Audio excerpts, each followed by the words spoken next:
Okay, please excuse this weird light area over here. I can't get rid of it. I've been trying for a long time. I usually just like move my whole frame over. I'm here to talk about Northwest Repair. This is my 3090. First of all, I want to say that I'm an idiot, but I'm also a smart idiot. So when my whole system shut down, all my monitors, my PC, everything, my motion rig, everything shut down all at once, and I was not able to get it back running. I turned the PC back on, and nothing worked. So I immediately assumed that it was my graphics card. I researched the EVGA FTW3 3090, and it seemed that a lot of people have trouble. They had trouble with arcing. There was weak solder points on the circuit board, supposedly, and it would arc, and you could smell the electronic burning smell, which is very, if you've smelled it, you know it well. And it permeates like the whole everything.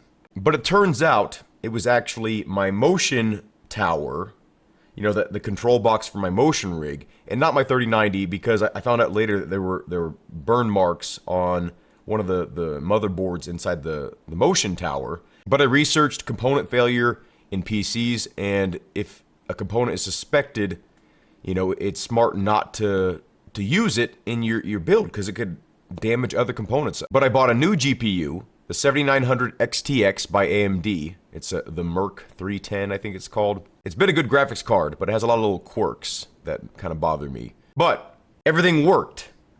My PC worked. It worked the first time I plugged it in. I had to, configure it for an AMD card.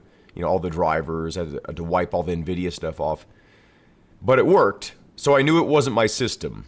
I was going to send my 3090 to a friend for like $20 to $50 because, he was wanting to get into GPU repair.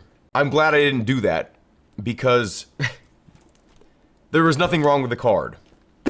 And it was just my fear in my mind that was wrong with the card. So I sent it off to Northwest Repair, and specifically Tony at Northwest Repair checked it out for me. He ran all the tests. As soon as he got it in, he said, like, what did you say was wrong with this card? And I was like, it just wouldn't work. It wouldn't turn on. From what I know, it arced. There was smoke. And he was like, yeah, I've been testing this card out for a while, stress testing and things, and I can't find anything wrong with it. And at that moment, I was like, I am an idiot. There was nothing wrong with the card. He tested out all the ports. He tested out all the voltages of different components. And everything was good, which is good for me. The problem is, it's $50 for a diagnostic. So regardless if it gets repaired or not, it's $50. Then it's $50 to skip the 1 or 2 month waiting period. And I was like, there's no way I want to wait that long. So I paid the $50. So it was $100 no matter what. And I had to pay for shipping there and back. But it makes sense because if you're a repair business, you would lose a lot of money by sending something back on your own dollar. I lost over $100 on it. But what I gained was the confidence that I could use my unit and that I could sell my unit and not have to worry about who's on the other end of that. Thank you to Northwest Repair, and thank you to Tony for being honest, first of all, because I'm completely at the mercy of a repair shop, especially when they're states away. I have no idea what's going on. They could have easily just said, oh, by the way, one of your thermal pads is not stuck down properly. That's going to be $200. And I'd be like, I don't remember thermal pads being expensive. And they're like, well, these are 3090 thermal pads. They're a lot more expensive. They're specific to the genetic formula of the 3090 heritage. You're missing an essential screw. It's very hard to get a hold of. I have 5 on hand. Would you like me to install one so you don't have this problem in the future? There's a lot of ways they could have taken advantage of me because I know nothing about GPUs in terms of the repair side, the manufacturing side. I just don't know what the hell's going on there. It's all like microscopic stuff to me, So the fact that he didn't claim that he opened it up and that he did this and he did that speaks volumes to me I would not hesitate to send my card back to Northwest Repair.